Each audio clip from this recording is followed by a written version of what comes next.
우리가 자랑한다는 거, 이게 할랄이라는 단어입니다. 자랑이라는 거.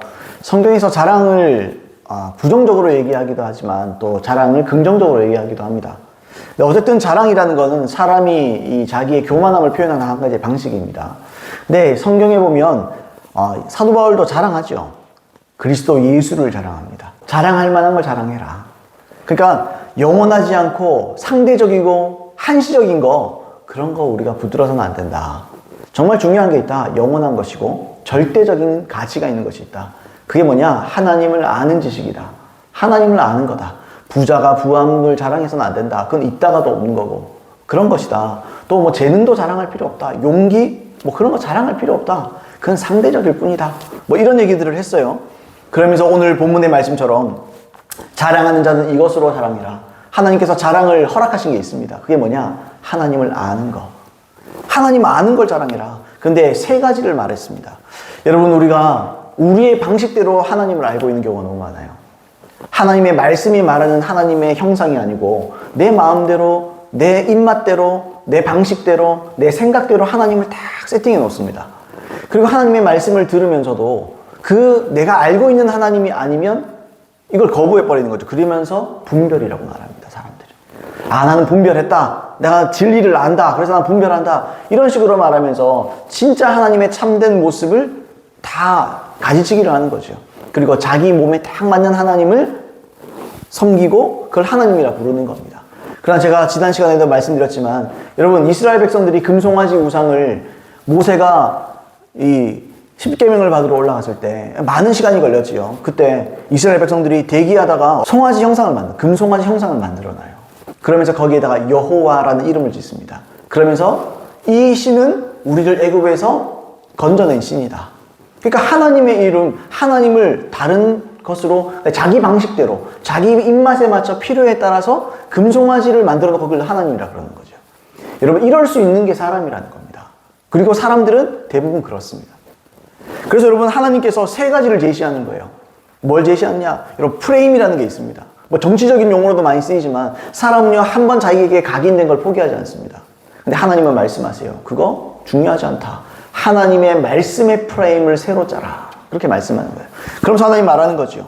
나를 아는 것, 나 여호와는 사랑과 정의와 공의를 땅에 행하는 자인 줄 깨닫는 것이다. 하나님은 우리에게 세 가지 프레임을 원하십니다. 세 가지의 기둥을 원하십니다. 신앙의 세 가지 기둥은 하나님의 세 가지 인격을 말하는 거예요. 여러분, 그래서 우리가 지난 시간에, 오후 시간에는 하나님의 첫 번째 인격인 사랑에 대해서 나눴습니다. 하나님은 사랑이십니다, 여러분. 하나님은 사랑이세요. 하나님은 사랑이십니다. 다시 말씀드립니다. 하나님은 사랑입니다. 여러분, 신앙이 뭡니까? 신앙은 다른 게 아니에요. 우리가 원수 되었고 죄인 되었고 연약할 때에 하나님께서 먼저 우리를 사랑하셨습니다. 우리가 죄인이었을 때 하나님은 예수님을 보내서 당신이 독생자입니다. 여러분, 예수님 자기 자식을 죽였다는 건, 저는 제 자식을 동물원에 모든 그 동물들 살리기 위해서 우리 자식 안 죽입니다, 저는. 왜요? 이 가치가 달라요. 하물며 하나님이겠습니까? 하나님이 피조물인 인간, 여러분, 우리는 먼지도 안 됩니다, 하나님에 비하면. 근데 하나님께서 우리를 사랑하시기 때문에, 자기의 모양과 형상대로 지으신 인간들을 사랑하시기 때문에, 죄인일지라도 원수일지라도 연약할지라도 하나님께서 먼저 자기의 독생자를 버리셨습니다. 그 말은 내 생명, 여러분, 우리가 부모들이 그러잖아요. 내가 내 자식 죽으면, 내가 죽으면 죽어도 내 자식은 안 죽인다. 근데 하나님은 사랑입니다. 그 무슨 말입니까? 자기 자식을 죽인 건요, 하나님 자신을 죽인 것 그 이상입니다. 하나님은 우리를 그렇게 사랑하십니다. 제가 또 지난주에 말씀드렸어요.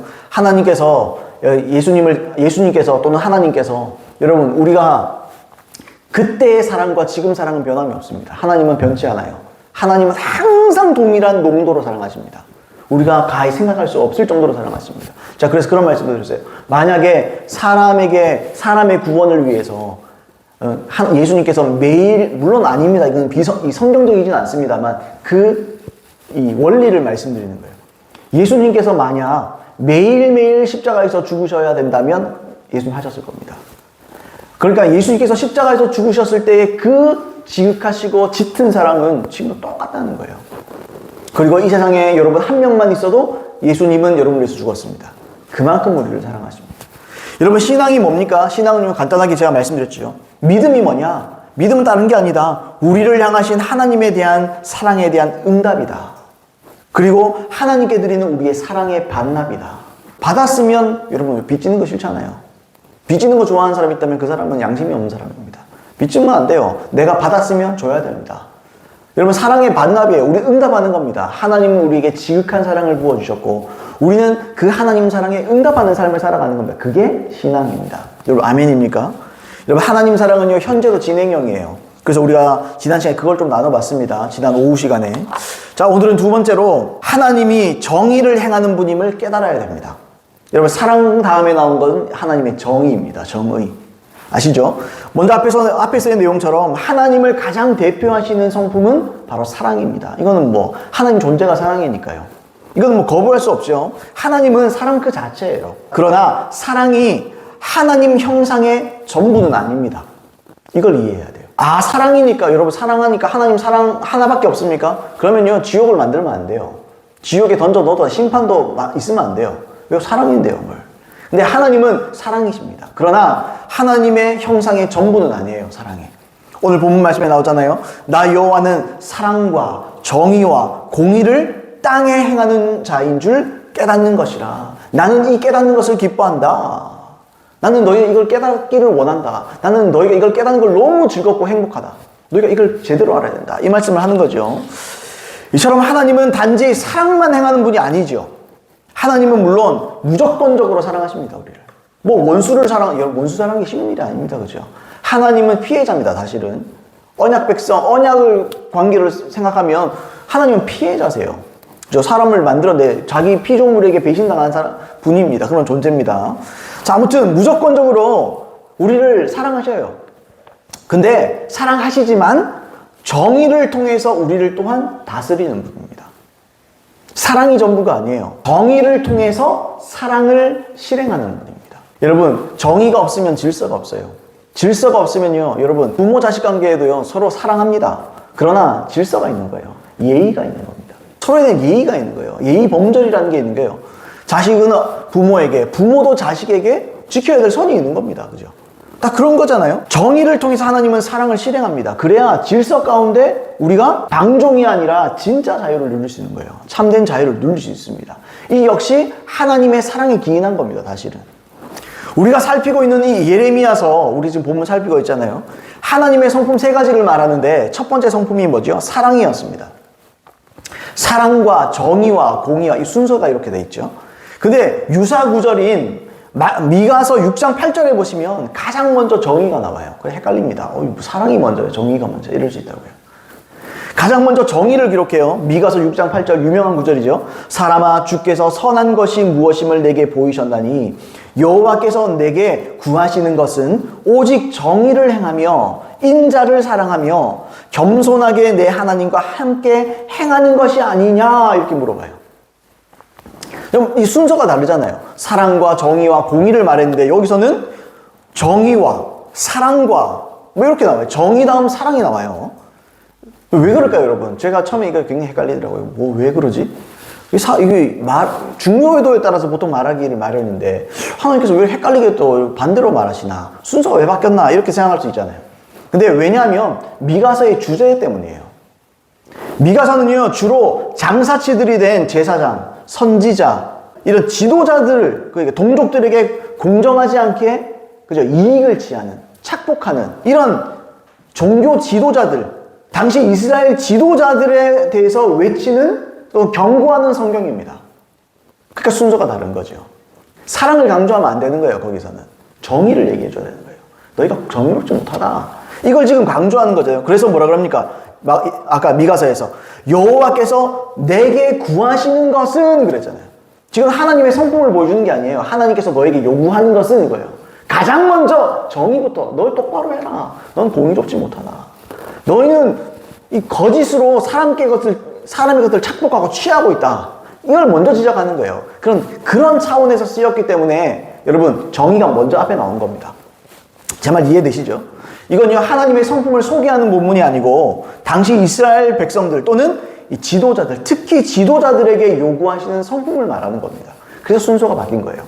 자, 또 예수님께서 외식하는 서기관과 바리새인들에게도 이렇게 선포하십니다. 마태복음 23장 23절 화 있을진저 외식하는 서기관들과 바리새인들이여 너희가 박하와 회향과 근체의 11조를 들이되 율법에 더 중한 바 정의와 긍휼과 믿음을 버렸도다. 그러나 이것도 행하고 저것도 버리지 말아야 할지니라. 이렇게 말했어요. 여기서도 순서가 또 바뀌었죠. 여기서도 똑같잖아요. 정의와 긍휼과. 긍휼이 사랑이잖아요. 여기도 순서가 또 바뀐다고요. 다 뭐 앞에서 제가 말씀드렸지만 여기서도 먼저 나온 게 어쨌든 이 사랑보다 정의가 먼저 나와요. 예수님께서도 같은 거예요. 미가서에 같은 맥락으로 말씀하잖아요. 정의를 행하지 않는 외식에 빠져있는 자들, 외식에 빠져있는 종교 지도자들. 여러분 성경이 뭐라 해서 바리새인들 뭐라 그럽니까? 돈을 사랑하는 자들, 돈을 좋아하는 자들 이렇게 표현해요. 그들은요 종교라는 감투를 쓰고 있지만, 종교 지도자라는 감투를 쓰고 있지만 이 돈을 사랑하는 사람들이에요. 돈을 좋아해요. 남들에게 대접받고 대우받고 돈을 밝히는 사람들이었습니다. 당시 그들이. 그래서 여러분 이런 자들에게 경고하시는 이 장면이라는 거예요. 또 미가서와 동일하게 이 본문 역시 사람에게 요구하시는 성품을 말하는 거지 하나님의 성품을 소개하는 장면이 아닙니다. 이런 구절 때문에 우리가 조금 헷갈릴 수도 있지만 궁극적으로는 하나님의 사랑, 하나님의 자비는 정의를 따라 이루어지는 겁니다. 여러분 정의가 없으면 사랑도 없는 거예요. 왜요? 정의가 없이 사랑만 있다. 그러면 억울한 사람이 너무 많이 생길 거예요. 여러분 하나님은 공정하시고 하나님은 정의롭습니다. 하나님은요 사람은요 몰라요. 사람은요 부분만 압니다. 우리 예언할 때도 부분적으로 알고 부분적으로 예언하니 이런 얘기 있잖아요. 사람은요 사람이 살아온 환경을 다 모르잖아요. 그 사람이 엄청 짜증내고 승질내고 이랬지만 내가 그 사람 입장이면 사람을 죽였을 수도 있어요. 사실은 그 사람은 그 사람 입장에서는 최선을 다하는 걸 수도 있습니다. 그런데 우리가 그런 거 보고 쉽게 판단하죠. 아 저거 저렇다고 요건 요렇다고. 우리는 그 사람의 인생의 상황과 맥락을 모릅니다. 근데 우리는 그렇게 판단해버린다고요. 자꾸 심판자의 자리에 앉으려고 그런다고요. 여러분 그래서는 안 됩니다. 그러나 하나님은 정의로우세요. 하나님은 전지하세요. 하나님은 다 합니다. 그래서 우리가 볼 때 정의가 아니라도 하나님 볼 때 그게 정의일 수 있어요. 이해하십니까 여러분? 그래서 여러분 뭐 선지자들도 그러잖아요. 와 저렇게 죄 짓고 악한 자들이 너무 잘 나간다고 나는 실망한다고. 나는 하나님께 좀 서운하다. 이런 장면들이 나와요 한 번씩. 근데 여러분 그건 하나님을 탓할 수 없어요. 하나님은요 전체를 보고 있습니다. 우리가 모르는 면들이 있을 수 있고 하나님은 또한 이 심판의 때를 참고 기다리시는 겁니다. 여러분 참으면 참을수록 이런 마일리지 적립되는 것처럼 하나님의 심판과 분노도요 하나님의 분노도 쌓이는 겁니다. 너희가 하나님의 분노를 쌓고 있노라 그런 얘기 하잖아요. 하나님의 분노는 쌓이는 겁니다. 악인은요 여러분 결말이 좋겠습니까? 악인은 결말이 좋지 못해요. 여러분 지옥도요 레벨이 다릅니다. 수준이 다 있는 거예요 여러분. 어떤 뭐 그런 간증들 보면 그랬잖아요. 정말 심각한 이 지옥 중에 아주 악한 지옥에 가는 사람들 중에 많은 사람들이요 종교 지도자들이라고 그러잖아요. 성령을 회방하는 자들. 여러분 진짜 나는 예수 막 사람들을 지도하고 다 뭐 이렇게 목사로서 막 이름 날렸을 수 있잖아요. 근데 그 사람이 더 깊은 지옥에 들어갈 수도 있습니다. 그는 모르는 거예요. 겉을 보고 판단할 수 없는 겁니다. 자 아무튼 하나님의 사랑은 궁극적으로 정의를 통해서 이루어지는 겁니다. 여러분 정의는 국어사전에 보시면 진리에 맞는 올바른 도리라고 정의하고 있습니다. 진리에 맞는 올바른 도리. 이 본문의 이 정의라는 말은 히브리어로 미시파트라는 단어예요. 미시파트. 근데 이 단어는 이 구약 성경에서 심판이라는 말로 400회 정도 번역됐습니다. 심판. 이 문맥에 따라서 여러 가지로 번역을 할 수 있어요. 뭐 재판, 법령, 권위, 공정, 정의 이렇게 번역이 되기도 했습니다. 그러니까 이 단어들 재판, 법령, 권위, 공정, 정의 이 단어들이 보여주는 것처럼 정의를 행한다는 게 뭐죠? 정의를 행하기 전에 전제가 있는 거예요. 그게 뭐죠? 절대적인 기준이 있다는 겁니다. 절대적인 기준이 있다는 거예요. 정의를 말할 때, 정의를 논할 때 가장 먼저 우리가 전제해야 되는 게 있다. 그게 뭐냐? 절대적인 진리라는 게 있다. 왜요? 이 절대적인 진리를 통해서 판결하는 거예요. 절대적인 진리를 통해서 심판하는 거예요. 또 절대적인 진리를 기준으로 바로 잡는 겁니다. 수정하는 겁니다. 바로 세우는 겁니다. 여러분 절대적인 진리가 없으면 사람들이 자기가 절대적인 진리를 가지고 있다고 착각하면 안 되죠. 그게 오만입니다. 사람들은 정의롭지 못해요 사실은. 최소한의 법이라는 테두리를 가지고 있을 뿐이지 사람은 공의롭지 못하고 정의롭지 못합니다. 자 어쨌든 이렇게 바로 잡는다. 뭘 통해서요? 절대적인 기준, 진리를 통해서 하나님의 말씀을 통해서 바로 잡는다. 이게 바로 정의예요. 정의라는 건요 단순히 사람이 사람이 그냥 자기 생각이나 또 자기 철학으로 세우거나 만들거나 뭐 할 수 있는 게 아닙니다, 여러분. 절대적인 진리가 있다는 거예요. 절대적으로 없어지지 않는 진리가 있어요. 그게 뭐냐? 하나님의 말씀입니다. 성경입니다. 이 하나님의 말씀인 진리대로 판결하고 바로 잡는 것을 정의라고 말합니다. 하나님은 그래서 우리를 하나님의 말씀 그대로 심판하십니다. 하나님 말씀 그대로 우리를 또한 바로 잡아주십니다. 창세기 18장 25절에 보시면 이렇게 되어 있어요. 주께서 이같이 하사 의인을 악인과 함께 죽이심이 부당하오며 의인과 악인을 같이 하심도 부당하나이다. 세상을 심판하시는 이가 정의를 행할 것이 아니니까. 이게 기도하는 장면이죠. 아브라함이 하나님께 소돔과 고모라 멸망시키려고 할 때 세상을 심판하시는 이가 어떻게 그 악인 가운데 의인이 섞여 있는데 어떻게 그 사람도 억울하지 않습니까, 주님? 세상을 심판하는 분이 정의로워야 되지 않습니까? 시편 146편 7절에 보셔도 억눌린 사람들을 위하여 정의로 심판하시며 억눌린 사람들을 위해서 줄인 자에게 먹을 것을 주시는 이시로다. 여호와께서는 갇힌 자들에게 자유를 주시는도다. 이렇게 말했어요. 여러분, 하나님께서 사랑을 행하실 이유가 뭡니까? 사랑을 정의를 따라서 행하실 이유가 뭡니까? 이거 말씀드려요. 억눌린 사람들, 억울한 자들, 그 사람들을 위해서. 전체를 위해서. 하나님은 정의롭기 때문에 우리가 살면서 억울한 일 당할 수 있죠. 그런데 하나님의 먼 관점, 먼 시각으로 보면 그 사람 지금 현재 내가 억울할 수 있어요. 근데 억울하면 어떻게 해야 되죠? 하나님께 돌아가야 돼요. 그래야 억울함을 풀어주십니다. 이 땅 가운데서는 하나님 외에는 억울함을 풀어주실 분이 없어요. 하나님도 무심하시지. 무심한 게 아니고 내가 하나님께 무심한 거예요. 우리가 하나님께 마음을 드리고 하나님 편에 서면 내가 하나님 편이 되기 때문에 하나님께서 우리 편 들어주시는 거예요. 그래서 하나님은 억울함을 풀어주십니다. 어떤 사람은 심판하시고 심판하실 줄 알았는데 안 하던데요. 아니요, 그 사람의 결말을 보세요. 그 사람의 죽음을 보세요. 어떤 죽음을 어떻게 죽고 또 그 위에 어떤 심판을 받는지. 그러면 억울할 게 없습니다. 근데 보세요. 억울할 수도 있어요. 내가 하나님께 돌아가지 않는다면. 무슨 말입니까? 내가 억울한 일을 당했고 내가 정말 용서하기 힘든 사람이 있습니다. 그러면서 하나님을 믿지 않습니다. 그러면 하나님은 그 사람과 함께 하지 않아요. 그 사람도 지옥 가고 나도 지옥 가는 거예요. 그거보다 억울한 게 없어요. 그래서 성경에 뭐라 그럽니까? 슬피 울며 이를 갈미 있으리라. 슬피 울면 이를 왜 갑니까? 억울하다는 거예요. 슬피 울고 이를 간다. 이를 빠득빠득 가는 거예요. 뭐요? 이 뭐가 있습니까, 여러분? 억울한 게 한이 있는 거예요. 우리나라식으로. 자, 로마서 2장 2절도 보시면 이렇습니다. 이런 일을 행하는 자에게 하나님의 심판이 진리대로 되는 줄 우리가 아노라. 자, 하나님의 심판이 뭘로 돼요? 진리대로 됩니다. 이게 정의입니다. 정의하고 진리는 불가분의 관계예요. 여러분, 그러므로 어떻게 해야 되죠? 진리를 알아야 돼요. 왜 진리를 알아야 됩니까? 첫 번째는 하나님은 진리 그대로 정의롭게 심판하는 하나님이기 때문에 그래요. 나를 위해서입니다. 두 번째는요, 하나님은 진리를 토대로 우리 개개인을 또는 나라와 나라를 또는 모든 인생들의 모든 구분 것들을 판결하시고 바로잡아 주십니다. 하나님, 우리가 예수님을 믿잖아요. 예수님을 믿으면 구원받고 그냥 나 구원받았다 끝나는 게 아니에요. 하나님 그때부터 우리의 인생을 바로잡아 주십니다. 세상적이고 무력적이고 탐심이 가득한 우리를 자꾸 바로잡아 주시는 거예요. 바로잡습니다, 여러분. 항상 열린 마음을 갖고 있어야 돼요. 주님, 나를 오늘 바로잡아 주십시오. 오늘 내가 회개하길 원합니다. 오늘 내가 하나님 마음에 더 들기를 원합니다. 내가 하나님의 말씀 그대로 사는 자가 되기 원합니다. 이게 정의로운 마음이에요. 정의롭다는 건요, 뭔가 어벤져스나 어떤 히어로들이 막 정의를 구현하는 그런 게 아니에요. 정의로운 건요, 하나님의 뜻대로 살아가는 게 정의로운 겁니다. 하나님의 기준을 따라 내 인생을 바꾸고 내 고집을 꺾어내고 그렇게 살아가는 게 정의로운 삶이에요. 여러분, 그 안에 뭐가 있습니까? 그 안에 긍휼이 있는 거예요. 하나님의 뜻이 뭡니까? 영혼들을 사랑하고 영혼들을 살피고 여러분들을 돌보고 그 다음에 사랑의 열매들을 맺히는 겁니다.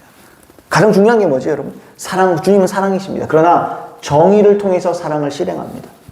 뒤집어서 말해도 똑같아. 하나님 우리 사랑하십니다. 그래서 하나님은 정의로운 하나님의 말씀을 우리에게 기준으로 세우십니다. 그럼 우리 그대로 살아야 돼요. 우리는요, 많은 경우에 자기의 정의를 실현하려고 그래요. 자기 나름대로의 정치도 마찬가지고 뭐도 마찬가지고 자기의 정의가 있다고요. 내가 볼 때 이게 옳은 것 같아. 그거는 내 소견이에요. 성경에 사사기에 자주 나오잖아요. 자기의 소견대로 행한다고. 절대로 옳지 않습니다, 여러분. 그게 중요한 게 아니에요. 하나님의 말씀이 말하는 하나님의 말씀이 그냥 정의고 기준인 겁니다. 이게 다림줄인 거예요. 이게 정확한 겁니다. 우리는 하나님의 말씀 그대로 살아가야 돼요. 그대로 이해해야 됩니다. 그대로 인식해야 됩니다. 이사야서 59장 8절로 10절에 보시면 이렇게 말해요. 그들은 평강의 길을 알지 못하며 그들이 행하는 곳에는 정의가 없으며 굽은 길을 스스로 만드나니 이렇게 말했어요. 우리가 내 스스로 옳다, 의롭다, 공의롭다, 정의롭다 해도 소용없다는 거예요. 그건 스스로 만든 길일 뿐이다 이거예요. 그는 나에게 아무런 의미가 없다 이거죠. 계속 읽어볼게요. 무릇 이 길을 밟는 자는 평강을 알지 못하느니라. 그러므로 정의가 우리에게서 멀고 공의가 우리에게 미치지 못한즉 우리가 빛을 바라나 어둠뿐이요 밝은 것을 바라나 캄캄한 가운데 행함으로 우리가 맹인같이 담을 더듬으며 눈 없는 자같이 두루 더듬으며 낮에도 황혼의 때같이 넘어지니 우리는 강장한 자 중에서도 죽은 자 같은지라. 이게 인생입니다. 자기가 정의롭다고 생각하고 스스로 정의의 길을 만들지 몰라도 하나님 보시기에 여러분 그건 어둠 가운데 있는 겁니다. 하나님 기준이 아니면 모든 것이 어둠입니다. 그래서 대낮 같을 때도 황혼 때처럼 넘어진다. 강장한 자 중에서도 죽은 자 같다. 힘이 없는 거예요. 건강한데 죽은 자 같다는 게 뭐예요? 아무런 가치가 없고 의미도 없고 힘도 없는 거예요. 그런 정의로는 아무것도 이룰 수 없고 아무것도 못한다는 거죠. 중요한 기준이 있다. 하나님의 말씀이다. 하나님의 말씀이 얼마나 중요한지 아십니까 여러분? 하나님 말씀은요 정말 중요한 거예요. 천천금은보다 더 승한 게 하나님의 말씀입니다. 정의는 하나님의 절대적인 하나님의 말씀에 기초한다. 제가 자꾸 강조드리죠. 욥기서 8장 3절에 보면 이런 말씀이 있어요. 하나님이 어찌 정의를 굽게 하겠으며 전능하신 이가 어찌 공의를 굽게 하시겠는가. 하나님의 성품을 말해주시고 하나님이 어떻게 정의롭지 않을 수 있냐. 하나님의 정의가 어떻게 굽을 수 있냐. 이 구부러질 수 있느냐? 전능하신 이가 어떻게 공의를 굽게 하겠느냐? 하나님께는 그게 불가능하다는 거죠. 다시 말하면 하나님의 말씀은요 거짓말일 수가 없는 거죠. 하나님의 말씀은요 정말로 정의롭고 공의로운 거예요. 때문에 모든 인생은 하나님의 정의로 말미암아 심판받고 다루어지는 인생들입니다. 이걸 거부하면 안 돼요. 그래서 하나님의 말씀에는요 항상 우리의 마음이 열려 있어야 돼요. 항상 배우려고 해야 되고 항상 하나님의 말씀을 기준으로 내 인생을 자꾸 수정해 나가려는 마음을 갖고 있어야 돼요. 이게 성경에 말하는 온유한 마음입니다. 온유한 게 다른 게 그냥 온유하게 부드럽고 그냥 겸손 그러면 굽신굽신하고 뭐 그냥 사람들 앞에 굽신굽신하고 그런 게 아닙니다. 진짜 온유와 겸손은 뭐냐? 하나님의 뜻대로 하나님 살기 위해 내 마음을 활짝 부드러운 마음으로 열어놓는 거. 그게 진짜 겸손과 진짜 온유함입니다. 그리고 겸손이란 건요 하나님 앞에 겸손한 거죠. 그렇다고 사람 앞에 여러분 높아지는 게 아닙니다. 겸손의 열매는 하나님 앞에 낮아질 뿐더러 사람 앞에서도 여러분 성경에 말해서 서로 겸손하게 서로 겸손하라고 그러잖아요. 진짜 겸손한 사람은요 사람 앞에서 겸손해집니다. 사실은 결과적으로는 그렇습니다. 사람의 인생은 어찌 보면 굉장히 단순하죠. 그냥 단순하게 사십시오. 복잡하게 살지 마세요. 어차피 한 번 살고 여러분 우리의 인생을 통해서 영원히 결정되는데 복잡하게 따지면서 살지 마세요. 간단한 겁니다. 뭐죠? 자기의 욕심으로 굽은 길 가다가 심판을 받을 수도 있고요. 아니면 진리를 알고 진리대로 곧은 길을 가서 평안과 기쁨을 영원히 얻는 겁니다. 참 심플한 게 우리의 인생이에요. 그러므로 우리는 하나님의 사랑을 아는 것에 이어서 마음이 바른 사람이 돼야 돼요. 아까 좀 전에 말했던 것처럼. 마음이 바르다는 게 뭐냐? 겸손한 사람 되는 겁니다. 온유한 사람 되는 겁니다. 하나님의 말씀이라면 여러분 세상의 모든 것들은요 분별해야 돼요. 세상의 모든 것을 분별해야 됩니다. 세상적인 모든 것 사람과 대화할 때도요 그 사람이 뭘 말하나 분별해야 돼요. 그렇지 않습니까 여러분?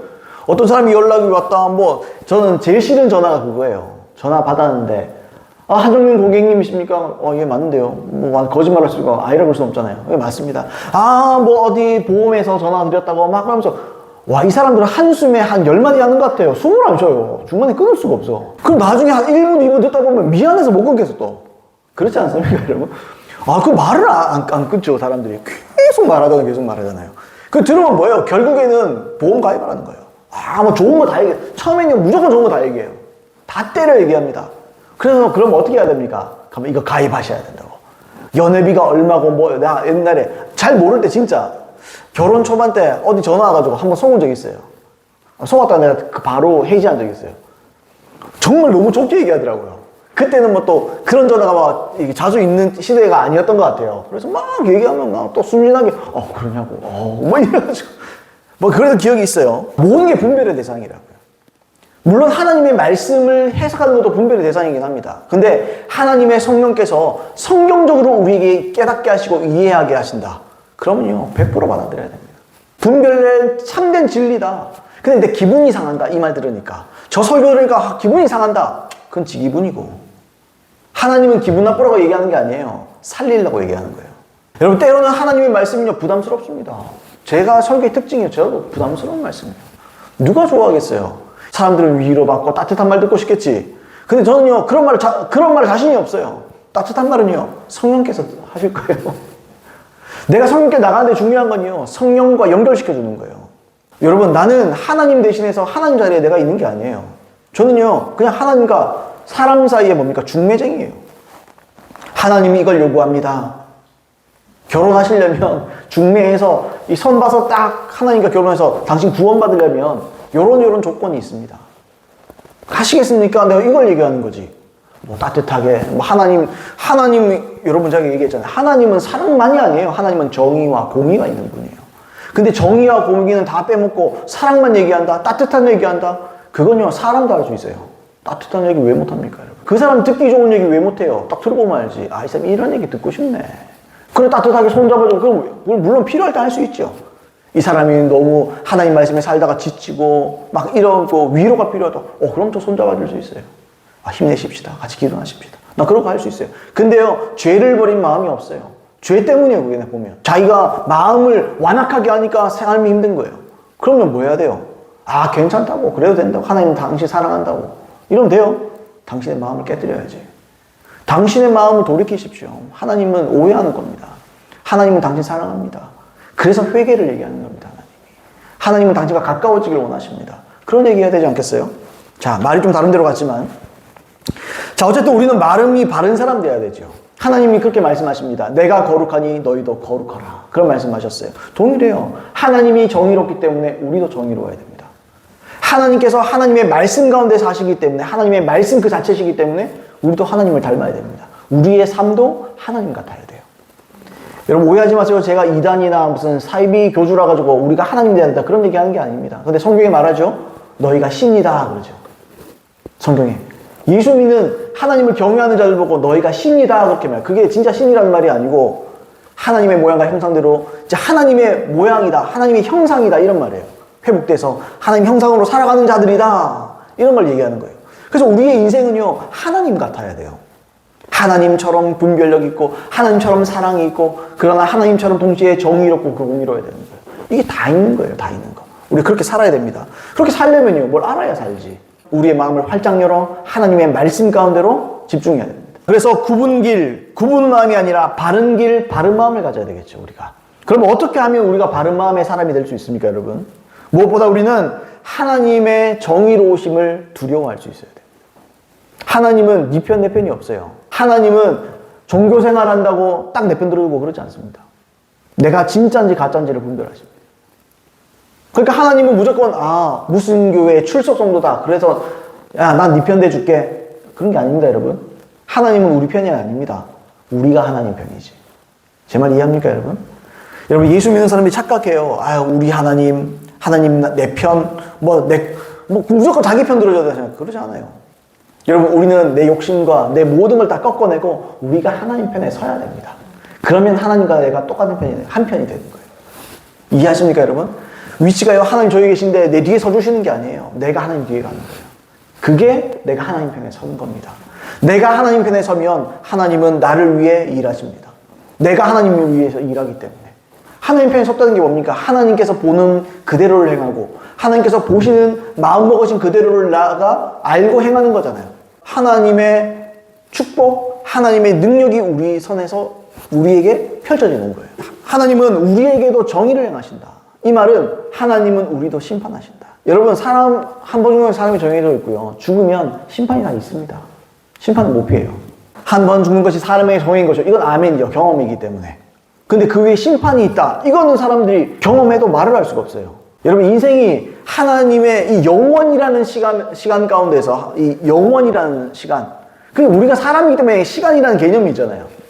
이 영원이라는 시간 가운데 70에서 80의 인생은요, 점도 안 됩니다. 없는 듯이 보이는 인생이에요. 우리에게는 70, 80 길어 보일지 몰라도. 근데 그 인생을 하나님 뜻대로 제대로 한번 살면요, 영원히 하나님의 그 천국에서 지낼 수 있잖아요. 이거는 투자할 가치 있는 거 아니에요? 비트코인이라든지 주식이라든지 그런 거 있잖아요.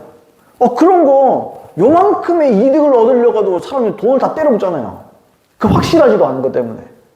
그러나 하나님은 살아계시고, 어떤 사람은 간증이 있잖아요. 비트코인 얼마를 투자했다 얼마를 벌었다 간증이 있잖아요. 간증.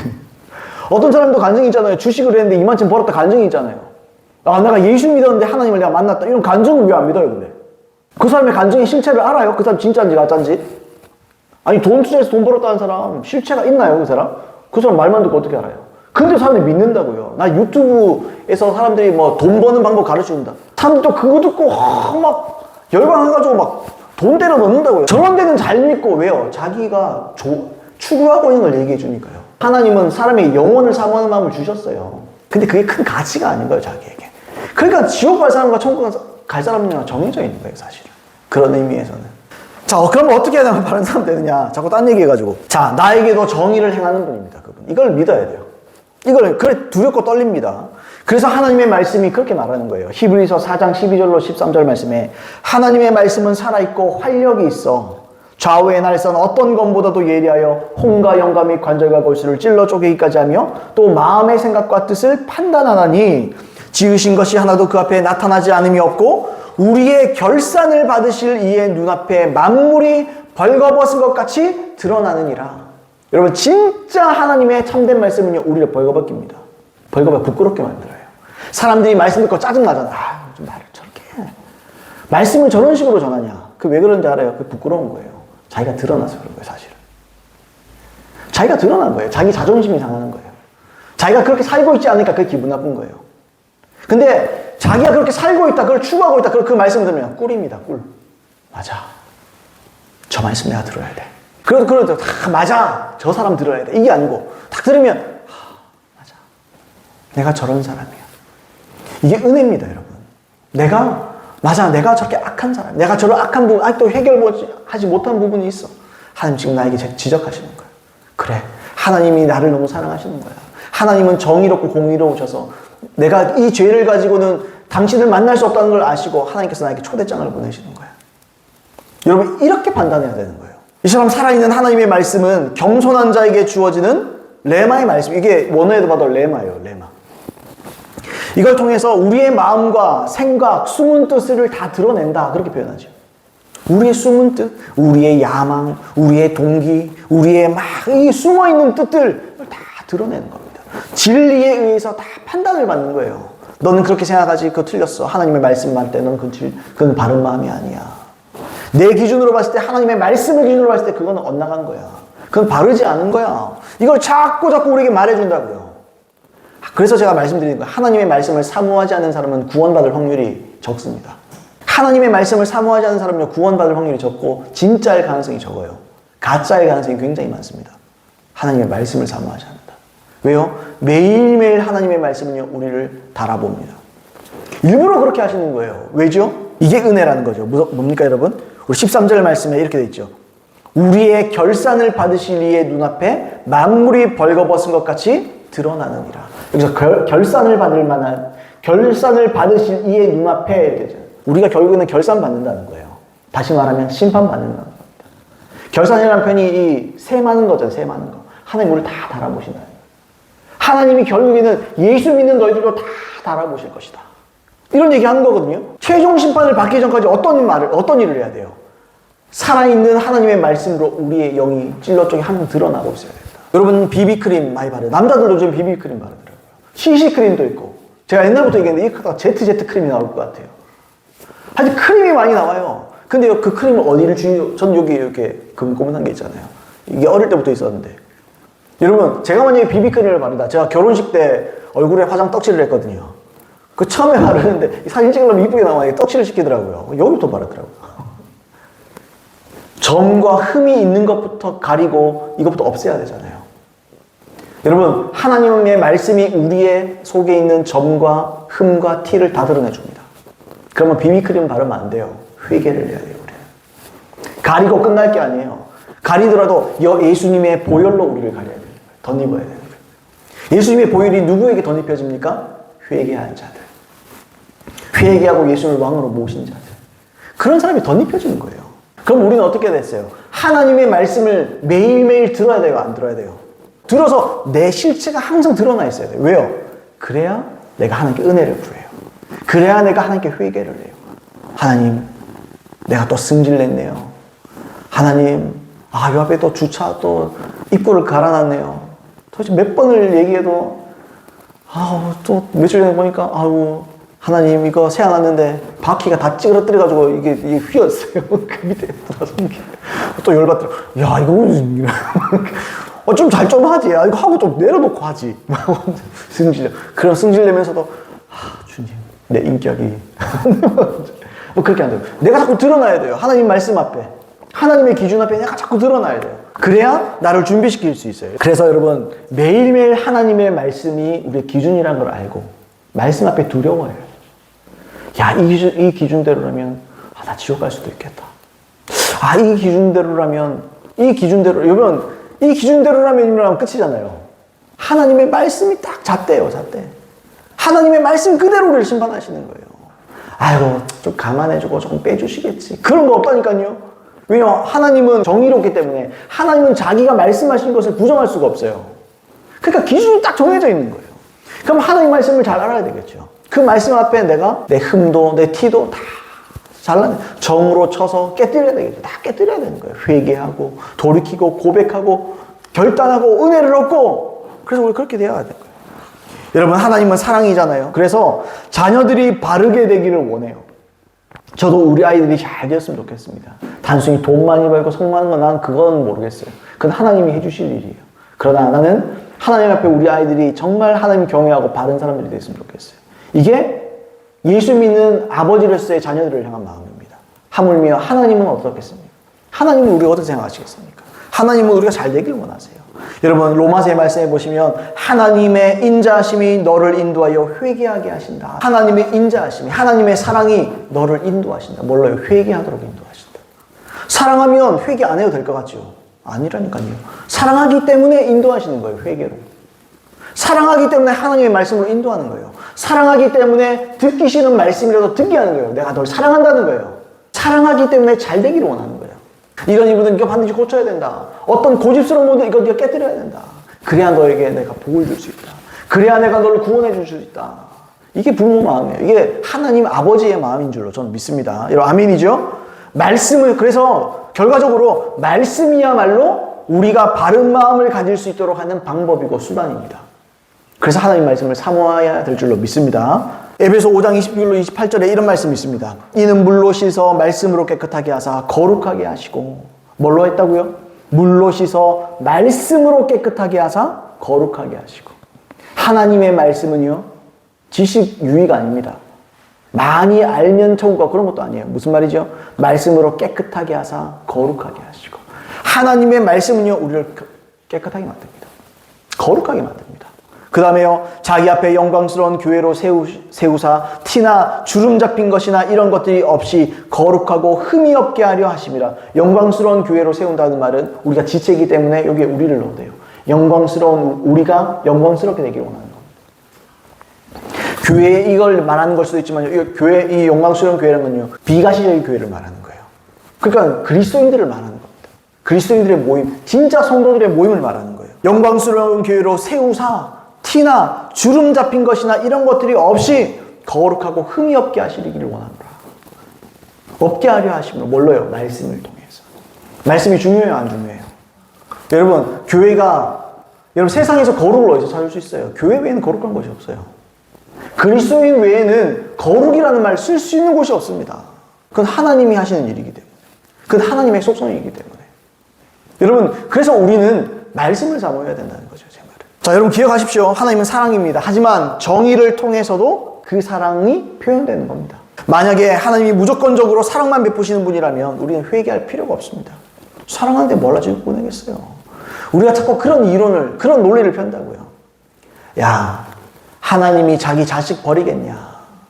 자꾸 이런 얘기한다고요. 아이고, 아버지가 자식을 사랑하는데 어떻게 버려? 야, 족보에서 확 파낸다. 족보에서 드러내뿐다. 막 이렇게 얘기해요. 족보에서 드러낸다. 뭐 그런 사람도 있는지 몰라요. 하나님이 그러겠느냐? 하나님 사랑인데 하나님 족보에서 드러내겠냐? 괜찮다. 죄 지어도 열심히 신앙생활 해라. 그러면 괜찮다. 거짓말이라는 거예요. 아닙니다. 하나님은 정의롭습니다. 하나님은 자기 말을 부인할 수 없습니다. 하나님의 뜻대로 사는 자만 천국하는 거예요. 하나님은 눈 감아주지 않습니다. 죄를 눈 감아주지 않아요. 죄를 가지고는 결단코 천국 못 들어가잖아요. 하나님의 목적이 뭡니까? 결국 하나님의 궁극적인 목적은 우리가 구원받는 거잖아요. 그러면 그냥 못 본 척 하실 수 없는 거예요. 아이고, 내 자식 사랑해가지고 할 말이 있는데도 말도 못하고. 하나님 그렇지 않다는 거예요. 왜요? 그것 때문에 죽을 수 있기 때문에. 그것 때문에 지옥 갈 수 있기 때문에. 그래서 하나님 말씀은요, 늘 기쁘지만 않아요. 하나님의 말씀은 여러분 각오하고 듣는 거예요. 아, 나에게 또 새로운 하나님의 은혜, 나를 또 변화시키기 위해서 하나님께 또 말씀하시는구나. 항상 그렇게 들어야 됩니다. 선포되는 회개의 말씀, 책망하는 말씀, 그리고 우리 중심이 드러나는 말씀. 이게 늘 기쁘진 않지만 이런 말씀이요, 우리 영혼의 명약입니다. 명약. 아니 몸에 좋은 건 입에 쓰다면서요. 근데 말씀이 쓴 건 못 견뎌요. 내 영혼에 제일 좋은 게 쓴 하나님의 말씀인데. 여러분, 나를 책망하는 말씀, 여러분 책망은 아무나 못합니다. 성경에도 나오잖아요, 여러분. 잠언에도 나오잖아요. 못 들을 사람, 그런 사람 책망하지 마라. 시간 아깝다. 그가 너를 오히려 상하게 할 것이다. 여러분, 그러면 이해하세요. 아, 기분 나쁘다. 아, 하나님 나에게 날 사랑하시는구나. 하나님께서 내게 쓴맛을 보여주시는구나. 싫어! 이게 아니고, 아, 내가 그래도 가능성이 있나 보다. 하나님 정말 날 사랑하시나 보다. 내가 진짜 너무 쓰고 고통스러운 말씀이지만 내가 이 말씀을 제대로 듣자. 그래서 내가 이 말씀을 통해서 내가 살아나자. 하나님 뭔가 나를 통해서 하실 일이 있나 보다. 하나님 정말 나를 사랑하시나 보다. 우리 이렇게 이해해야 돼요. 아멘입니까, 여러분? 이런 하나님의 의도와 의종을 오해하지 마세요. 그래서 사람들이 맨날 낙심하고요. 막 승질내고요. 막 옛날에 우리 전에 있던 교회에서도요. 성도들 중에 화장실 이렇게 가는 거 말고, 한식 할 때도 조용히 가면 되는데, 그런 거 말고, 막 회개 얘기를 하거든요. 선포를 하거든요. 자리에서 나가, 나쁩니다. 한가운데서 일어나가요. 못 견디는 거예요, 하나님 말씀을. 그게 사람이 그 말씀의 의존을 모르는 거예요. 자기가 괴로우라고 하나님 주신 말씀이 아니에요. 잘 되라고 하는 말씀이지. 여러분, 아멘입니까? 로마서 2장 4절 우리가 아까 인용을 했었는데, 혹 내가 하나님의 인자하심이 너를 인도하여 회개하게 하심을 알지 못하여 그의 인자하심과 용납하심과 길이 참으심이 풍성함을 멸시하느냐. 여러분, 하나님을 멸시할 수 있습니다. 그 말씀을 내가 듣지 않고 내가 그것을 견디지 못하면. 그러면 하나님의 말씀을 멸시한다는 말은 곧 하나님을 멸시하는 겁니다. 아, 난 안 들을래요. 나는 안 들으랍니다. 나는 그런 거 필요 없습니다. 그 말은요, 하나님이 필요 없다는 말이에요. 그러면서 어떤 설교를 좋아하지요, 사람들이? 따뜻한 말씀, 구수한 말씀, 막 그 간증 몇 개 해가지고 막 힘나는 그런 그 말씀. 여러분, 그 사람에게는요, 그렇게 막 승질나서 나가는 그런 사람에게는요, 그런 말씀이 필요 없는 거예요, 사실. 그 사람은요, 진짜 죄를 회개해야 되는 사람이에요. 그러니까 그게 튕겨나가는 거예요. 죄를 회개하기 싫으니까 튕겨나가는 거예요. 하나님의 인자하심, 용납하심, 오래 참으심 풍성하지요. 그러나 그것을 붙잡는 것이 회개입니다. 회개. 죄를 돌이키는 겁니다. 여러분, 오늘 말씀 가운데서 잘 기억하십시오. 하나님의 심판은요, 매일의 우리의 삶을 통해서 결정됩니다. 그래서 하나님의 말씀은 매일 들어야 되는 거예요. 여러분, 예수님이 뭐라 그랬습니까? 나는 참된 양식이다. 그런 말씀을 하셨죠. 근데 여러분, 주기도문에 우리가 기도 어떻게 하죠? 일용할 양식을 주시옵고 매일 하나님의 말씀을 얻어야 됩니다. 매일 하나님의 말씀은 우리 영혼의 양식이에요.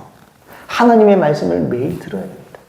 하나님의 말씀, 내가 설교자를 통해 들을 말씀이 없다. 그러면 열심히 말씀을 읽으세요. 말씀을 읽으세요.